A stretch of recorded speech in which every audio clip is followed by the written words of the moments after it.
Social media का pressure क्या होता है और ये कितना डिप्रेशन में ला सकता है और किस तरीके से आपके घर को, आपकी ज़िंदगी को बर्बाद कर सकता है, इसका लाइव उदाहरण देखना है तो नेहा सचिन का जो स्कैंडल है उसमें जो लोग भी इसके संबंधित हैं उन सबको इसका नतीजा झेलना पड़ रहा है। लाइव केस जो अभी सामने आया है वो आया है नीतू का। मैं बात कर रहा हूँ नीतू मैना के बारे में। रियली शॉकिंग लगा ये वीडियो देखना। आप देखिए जरा इस वीडियो को पहले। तो ये वीडियो मैं कोई सोशल प्लेटफॉर्म पे नहीं डाल रही हूँ, क्योंकि ये वीडियो मैं सिर्फ अपने जो मेरे परिवार वाले हैं, जो मेरे जान पहचान वाले हैं, तो सिर्फ मैं ये इस वीडियो को सिर्फ मैं स्टेटस पे लगा रही हूँ कि अगर आप लोगों को थोड़ा सा भी डाउट लग रहा है मेरे लिए, जो भी मतलब जिनसे मैं जुड़ी हुई हूँ, अपने घर से, परिवार से, जिन जिन लोगों से कनेक्टेड हूँ, जो मुझे जानता है ना, तो शायद वो इंसान समझ गया होगा। और जिसको थोड़ा सा भी मेरे लिए डाउट है कि मैं गलत हूँ, तो आप डायरेक्ट मेरा नंबर देखो, स्टेटस के थ्रू आप लोगों तक पहुँच जाएगा। तो आप प्लीज़ मेरे घर या परिवार वालों से कुछ भी मत बोलो मेरे लिए, बदनामी जो भी वर्ड हो ना, उन्होंने कुछ नहीं किया है, सिर्फ मैंने दोस्ती निभाई थी, उसकी सज़ा मुझे मिली है। तो जो भी पूछना है ना, मुझसे पूछो, मुझसे क्लियर करो आप लोग। मेरे घर वालों को, मेरे परिवार वालों को कोई भी प्लीज़ परेशान मत करो। जो मुझे जानता है ना, जो मुझसे वाकिफ़ है कि मैं नीतू हूँ, मैं कैसी हूँ, अगर आप लोग खुद मुझसे मिले होंगे तो आपको पता होगा कि मैं कैसी हूँ। आज मैं सिर्फ दोस्ती के कारण फंस गई हूँ। तो मेरे घर वालों को प्लीज़ कोई कुछ भी मत बोलो, उनको ब्लेम मत लगाओ। गलती मेरी थी। अगर आपको लग रहा है कि मैं गलत हूँ तो डायरेक्ट आप लोग मुझसे बात करो। इस चीज़ को मैं सोशल मीडिया पे नहीं डाल रही हूँ। उन लोगों को कोई कुछ भी गलत मत बोलो। आपको लग रहा है ना कि मैं गलत हूँ, तो आप डायरेक्ट मुझसे बात करो। ये स्टेटस लगा रही हूँ मैं, सोशल मीडिया पे नहीं डाल रही हूँ, क्योंकि जो पीठ पीछे सारी बातें हो रही है ना, आज तक नीतू ने किसी को पलट के जवाब नहीं दिया। और आज भी कसम खा रही हूँ, अगर आपको मैं गलत लग रही हूँ तो आप बराबर मुझे फ़ोन लगा के डांट सकते हो, अधिकार है आज आपका। आपको ऐसा लग रहा है मैं गलत हूँ तो आप आके मुझे चाटा भी मार सकते हो, लेकिन पीठ के पीछे कुछ भी निर्णय आप लोग मत लो। मुझसे बात करो, आप लोग सीधे आप मुझसे बात करो, ठीक है। कोई किसी को, मेरे घर वालों को कोई ना फ़ोन करो, ना उनके लिए कोई 4 लोग बैठ के जो बातें कर रहे हो ना, उनसे बात करने से कुछ नहीं होगा। मेरी चीज़ है तो मुझसे बात करो। आप लोग डायरेक्ट आके मुझसे पूछो जो भी बात है। आप देख सकते हैं इसमें कि कितना ज़्यादा डिप्रेशन में है ये लेडी। एक बच्चे की माँ है और पूरा परिवार संभालती है और एक जॉइंट फैमिली में रहती है, और जॉइंट फैमिली में किस तरह से इसके ऊपर प्रेशर पड़ा हुआ है कि उसका दिमाग फटा जा रहा है। और उसने बड़ी मुश्किल से ये रो रो के ये वीडियो बनाई है। ये वीडियो को उसने सोशल मीडिया पे नहीं डाली है, आप नोट कीजिए, ये सोशल मीडिया पे उसने ये वीडियो नहीं डाली है, ये उसने अपने स्टेटस पे लगाई है, जिससे कि जो उसके जानने वाले लोग हैं, मतलब जो करीबी होते हैं ना, सबसे ज़्यादा जो है दुख भी उन्हीं का होता है। यानी कि आपके जो जितने भी करीबी होते हैं ना, जो दूर दूर बैठे हुए लोग हैं, वो अगर कमेंट करते हैं तो उसका फ़र्क पड़ता है। लेकिन जब अपने ही लोग आपको सवाल करने लगें और आपसे सवाल पूछने लगें और उसका उत्तर चाहें कि भाई बताओ बताओ बताओ क्यों हुआ, बताओ तुमने ऐसा क्यों किया, इस तरह की बातें करने लगें तो आपको बहुत फ़र्क पड़ता है। और वो तो वैसे भी एक भारतीय परंपरा में जो परिवार, जो जॉइंट फैमिली होती है वो उसमें रहती है, जिसमें उसके ससुर हैं, सास हैं, नंदे, जिठानी, सारे लोग मतलब वहाँ पर हैं, और ये एक जॉइंट फैमिली में ही ये लोग रहते हैं। तो जो लोग अपने परिचित हैं और जो लोग अपने आप को जानते हैं, जो रिश्तेदार हैं, ये सारे लोग जो है ना उनके घर पर को फ़ोन कर कर के और ये सब कर कर के उनसे सवाल पूछ रहे हैं और उनसे आंसर चाहते हैं कि भाई तुम्हारी बहू ने ऐसा क्यों किया,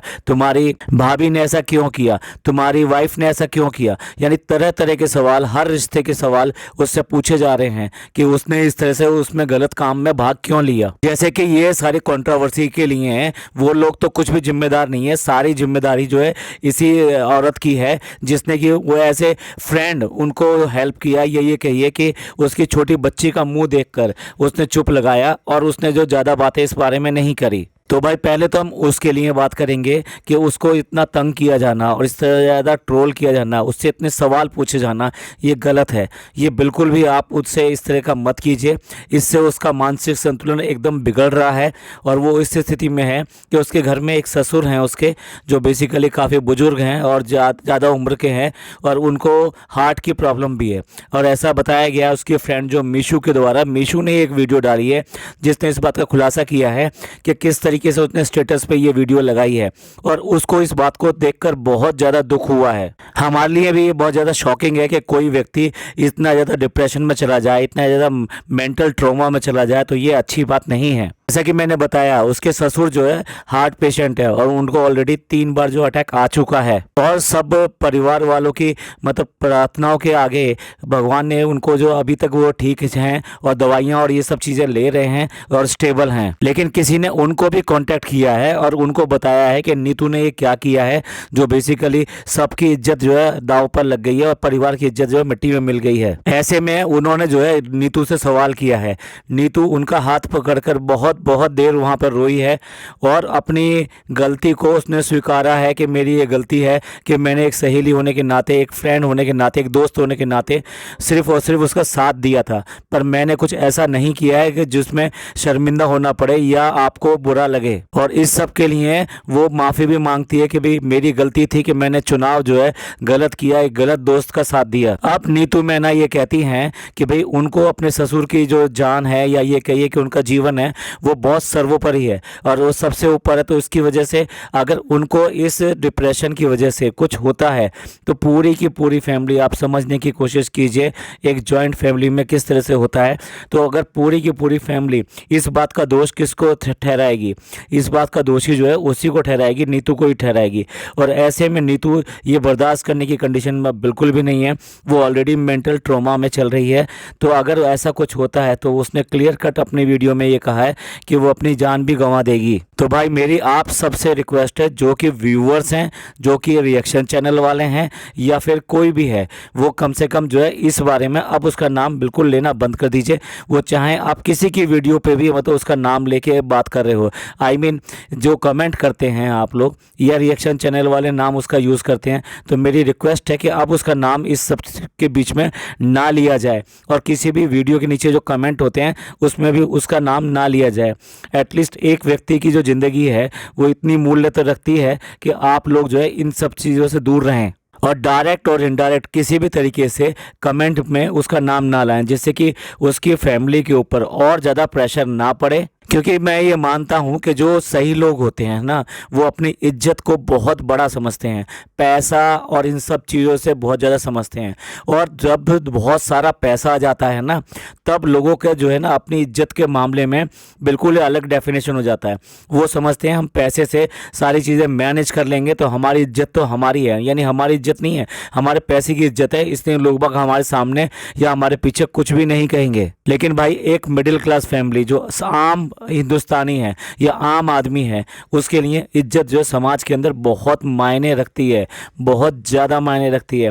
तो अगर किसी पर कोई उंगली उठ जाए तो उसको पूरा का पूरा ऐसे लगता है जैसे कि उसके परिवार का सब लोगों ने बहिष्कार कर दिया है। लोग उसको जो है गलत नज़रों से देखने लगते हैं। देखिए व्लॉगर्स हों या कोई और इस टाइप का हो तो उसको आप कुछ दिन ट्रोलिंग का शिकार होना पड़ता है, उसके बाद में सब कुछ सही हो जाता है और वो फिर अपनी ज़िंदगी की लाइफ को ऐसे ही जीने लगते हैं, तो उनका कुछ नहीं बिगड़ता। सिमिलरली अगर इस केस में देखें, जो दोषी हैं, यानी ये दोषी तो सबसे पहले ये दोनों ही हैं ना, नेहा और साथ में सचिन। बाकी लोग या तो इनके साथ में पिस रहे हैं या वो लोग हैं जिन्होंने इनको साथ दिया या इनकी गलतियों को पर्दा डाला। तो इस तरीके से देखा जाए तो सबसे बड़े दोषी तो ये दोनों लोग हैं। तो इन अगर आपको कुछ भी कहना है, कुछ भी बात करनी है, तो आप इनके बारे में कहिए, क्योंकि ये दोनों कोई बच्चे तो हैं नहीं, कोई छोटे बच्चे तो हैं नहीं कि जो इनको बहका दिया गया या बहकावे में आ गए। इसमें इन सब लोगों का बाकियों का हाथ नहीं है। ये क्वाइट मैच्योर लोग थे और फिर ऊपर से इनके पास पैसा भी है बहुत अच्छा, तो ये अपनी ज़िंदगी को जैसे चाहें वैसे मैनेज करने की कंडीशन में हैं और इन्होंने उसका फ़ायदा पूरा उठाया है, मैनेज भी किया है, लोगों को धोखा दिया है, दो लोगों की आंखों में कोरी धूल झोंकी है। तो it is a request basically उसको माफ़ करें और उसको इन सब चीज़ों से बाहर रखें, जिससे कि उसकी फैमिली में जो भी कुछ चल रहा है वो धीरे धीरे करके वो ख़त्म हो और वो लोग भूलने की कोशिश करें। अगर आप उसको कमेंट करते रहेंगे, ये सब करते रहेंगे, तो क्या होगा कि वो उसके यहाँ जख्म जो है वो ताज़ा होता रहेगा और वो जख्म कभी भर नहीं पाएगा। वैसे ही वो लोग नेहा तिवारी की फैमिली से अपना सब कुछ जो है तोड़ चुके हैं रिश्ता, तो उसके बाद में उनसे इस तरह के सवाल करना, ये सब करना। और फिर जिसने सबसे पहले ये बात खोली थी यानी उसका भाई, वो खुद भी जो है पूरी तरीके से उनसे माफ़ी मांग चुका है। लेकिन क्या होता है कि इज्जत जो है ना ऐसी होता है कि पत्थर पे खिंची हुई लकीर की तरह हो जाता है, जो आसानी से मिटती नहीं है अगर वो खराब हो जाए तो, और इसी की सजा उसको भुगतनी पड़ रही है। आप खुद देख सकते हैं कि जिस तरह से नेहा बात कर रही है, जिस तरह से सचिन बात कर रहा है, कहीं पे आपको लगता है कि ये ट्रिमेंडस टेंशन में है, ट्रिमेंडस प्रेशर में है या किसी तरह के डिप्रेशन में है? ना, ये बिल्कुल भी नहीं लगते। ये इतने घड़े हो गए हैं, मतलब चिकने घड़े हो गए हैं कि इनको कोई फर्क नहीं पड़ता। और ये इनकी इज्जत इस तरह से उछल रही है, तो सही तरह से माफ़ी मांगना जैसे कहते हैं ना, वो माफ़ी तक नहीं मांग रहे। इन पे कोई फर्क नहीं पड़ रहा। इन्हें पता है कि कुछ दिन में लोग बाग ये भूल जाएंगे और अपनी व्लॉगिंग में ये शुरू हो चुके हैं। तो फिर दोबारा से सच पूछो तो ये देखो कि ये सारे के सारे लोग ना मिलकर पैसा कमा रहे हैं, सारे के सारे, और इनके व्यूज़ जो है लाखों में आ रहे हैं। और जो बाकी जो व्लॉगर्स हैं, जो और इन्फ्लुएंसर्स हैं, वो भी यही काम कर रहे हैं, रिएक्शन चैनल को भी मिल रहा है। लेकिन एक लड़की या एक औरत, सिर्फ नीतू मैना ही ऐसी है जिसने अपना अगर पक्ष रखने के लिए एक वीडियो डाली थी। हालांकि वो वीडियो भी उसकी लाखों में गई, लेकिन उसके बाद में उसने मोनेटाइजेशन उसका ऑन नहीं किया है। यानी वो इससे पैसा कमाना नहीं चाहती, वो सिर्फ उसने अपना पक्ष रखने के लिए आई थी, और ना ही उसको इस कंट्रोवर्सी में आगे फंसना है। और वो हाथ जोड़ के यही निवेदन कर रही थी कि प्लीज़ प्लीज़ प्लीज़ मुझे, मेरी फैमिली को इस सबसे दूर रखिए। जहां एक और सारे के सारे लोग जो है अपना मोनेटाइजेशन ऑन करके ये सारी की सारी लाइव चला रहे हैं और अपनी वीडियोस डाल रहे हैं, वहां उसकी तरफ दूसरी तरफ देखा जाए तो नीतू अपनी ज़िंदगी में इतनी ज़्यादा परेशान है कि रियली उसका मेंटल प्रेशर जो है देखकर बहुत दुख होता है कि वो कितना ज़्यादा मेंटल प्रेशर वो झेल रही है। तो ये छोटी सी रिक्वेस्ट लेकर ये आपके सामने आए थे, तो प्लीज़ इस बात का ख्याल रखें। अगर आप ऐसा करेंगे तो बहुत ही अच्छा होगा, और उसके लिए कमेंट भी ना करें, किसी तरह के भी कमेंट ना करें। ये पॉडकास्ट आपको अच्छा लगा हो तो प्लीज़ लाइक कीजिए, सब्सक्राइब कीजिए, शेयर कीजिए। थैंक यू, धन्यवाद, शुक्रिया।